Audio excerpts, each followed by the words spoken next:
clay about, here's the thing. If, while you're reclaiming your clay, you don't also reclaim your throwing slip, you will inadvertently lower the temperature that your clay fires at, and you could potentially end up with that. Yuck, right? You and me, babe. You and me, babe. It's just nothing else like you. We're ready to go. These two little dolphins, they're so adorable. And on the back, it says, many waters cannot quench love. Oh my gosh, it's just fantastic. I love. Oh, it just makes me sad. Yeah, this is called bloating. And anyway, this was the worst piece that I ever had, so I saved it. But it all comes down to controlling the water in your studio, whether you have a sink or not. Here, we don't have a sink, obviously. This is the faucet. So this gets filled up with clean water. It's got a lid. And, you know, no matter what, dirty hands, clean hands, whatever, I need clean water. This has clean water in it. This has dirty water in it, as a general rule. And this is the sink. This is where I wash the dishes and do all the things. And then, but I still don't throw this stuff out. So what happens is that when you're throwing, the clay particles are suspended in the water, and the flux particles, flux is what makes clay and glass and silica, all the ingredients in the clay melt. Okay? The flux ingredients are not necessarily suspended in the water. They tend to sink to the bottom. So if you've got stuff that makes it melty sinking to the bottom or staying on your pot, then when you go to reclaim what's in your slosh bucket and you don't use your throwing water in your slosh bucket to reclaim your clay, you're taking the fine, beautiful clay particles out of your clay. And when you get enough clay out of your thrown pieces, and you reclaim that, then you have a higher percentage of flux. And a higher percentage of flux ingredients means it's gonna melt at a lower temperature. And when it melts at a lower temperature, then what happens? It's called bloating. Bloating, bubbles all over the place. So it's important to recycle your slip when you're recycling clay. So I will take you through the process today of how water flows around our studio so that we don't have a huge issue with reclaiming clay and we don't have a huge issue with water. It took me a while to figure out. I was like, I need a sink. We need to call the plumber and we need a sink. No, you don't need a sink. You know what you see? You just got to figure it out. So this is how we figured it out. There's 100 different ways to do it. Let me know in the comments about how you guys do it. but this is what works for us. So at the end of the day, there's usually extra water in here. So lots of water in here because this is where I wash my hands and all that. I want to get up to, you know. But overnight, you can see the separation, right? There's mud down there in the bottom. So since I'm reclaiming all of this anyway, all I'm going to do, I dump this until I see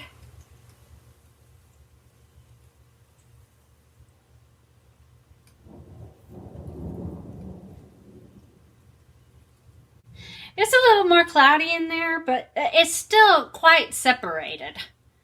Still quite separated. Most of the slip is on the bottom.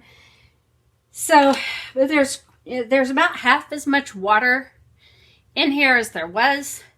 And so I'm going to use this water while I'm throwing and then fill it up again for rinse water for my hands for after I get done. Okay, so I like 2 different consistencies of water while I'm throwing. I like water, clean water that I can dip my sponge in, and I like slippy water. So this is slippy water, and this is what I use while I'm actually throwing. And when I get to the point where it's like, oh my gosh, there's too much slip, or the slip is drying out, then I can add, I just have this bucket right here that I can add to. Well, it gets dirty through the course of throwing. It gets dirty. And so what I do is I just pour off the top of the sink water outside if there's too much. If there's not too much, I just come over here, pour off the sink water here, and then whatever's in the bottom of the bucket goes in here with the slip. So now I've got slip water, I've got clean water. That's the way Herbert likes it.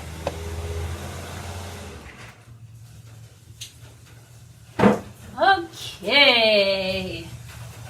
So I've been trimming plates and all sorts of other stuff. I got all these trimmings in here, right? Trimmings. Some of them are dry because I did it the other day, right? It's the difference in the color. These are the dry ones. These are the ones that I did today. But doesn't matter, wet or dry, goes into the slosh bucket. Like I said, some people separate their dry and their wet. Not me. I have never seen the need. Because it stays in here long enough for the dry to get wet. You know, if I was going to reclaim tomorrow, I wouldn't put anything more than that dryness. Now,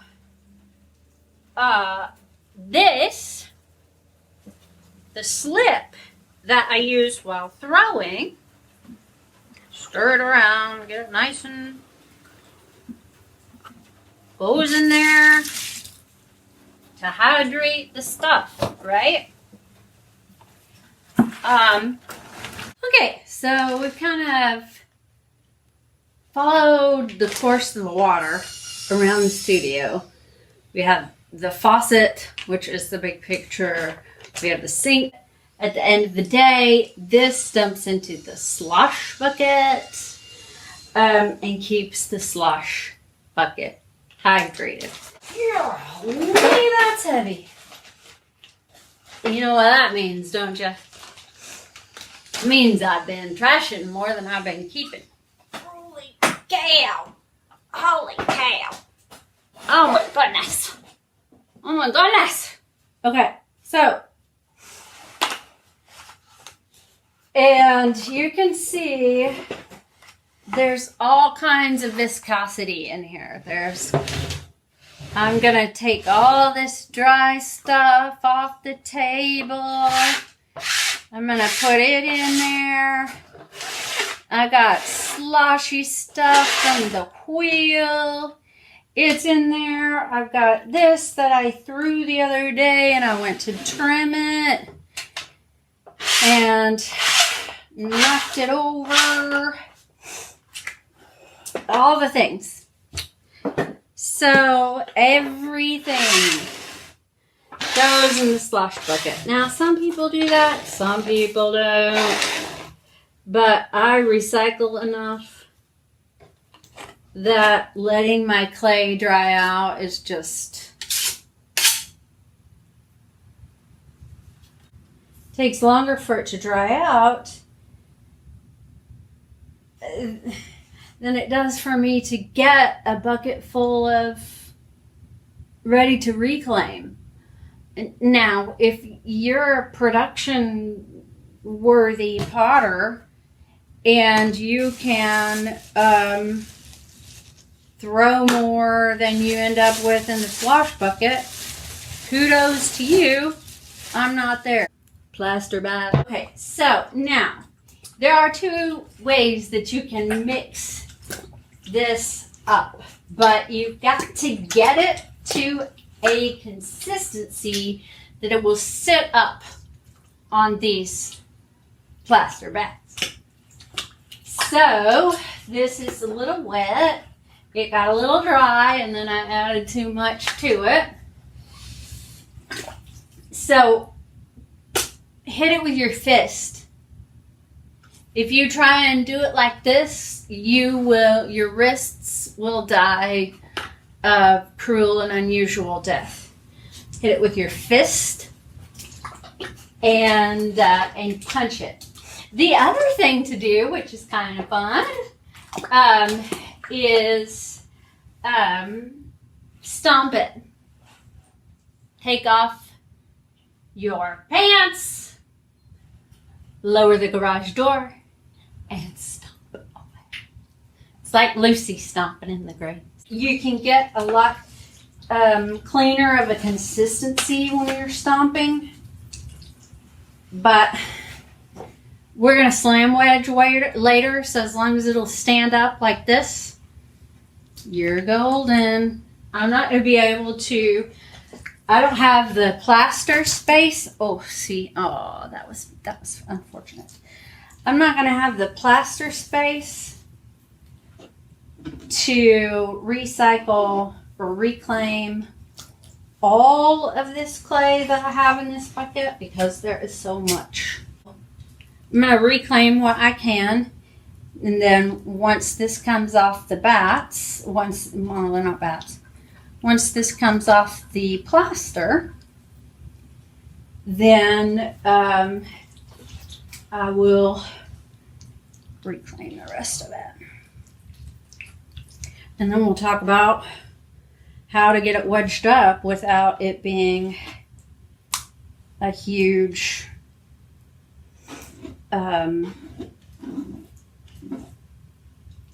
without a pug mill, because who doesn't want a pug mill? But you know, where's it gonna go? In here, where's it gonna go? I mean, we're out of space. Forget the $5,000 you gotta drop on one of those things.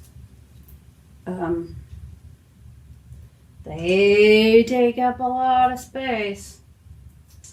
Don't get me wrong, still love to have one, but that's what it is.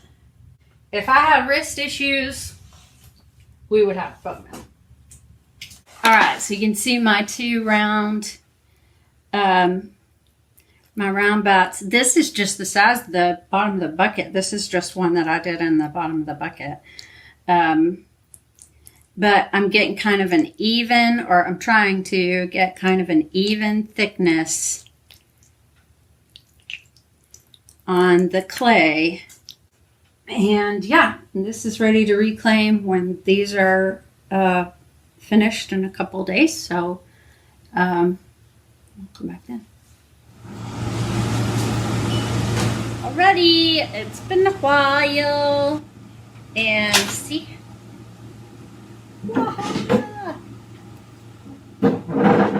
so this still has a little goopy to it.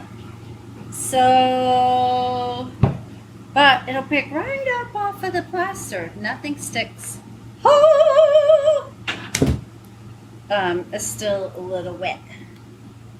So there's a couple of things you can do. You can turn it over,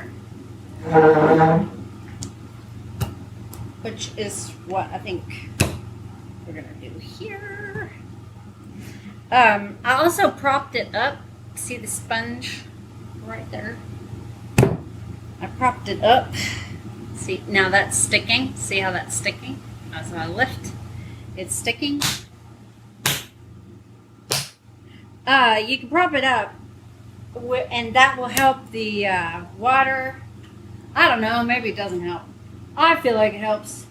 Help the water get, or the air circulate underneath the plaster, and the water can evaporate from underneath the plaster as well as around the edge where it's not stuck on. But if I can, so my fingers, these two fingers, this side, you see that? No sticky, and that's what you want. That's what you want to look for on both sides. And then that's the easiest way to know when it's ready to replant. Welcome back. You haven't been gone very long. I've been gone for a while. So here is, see how it separates?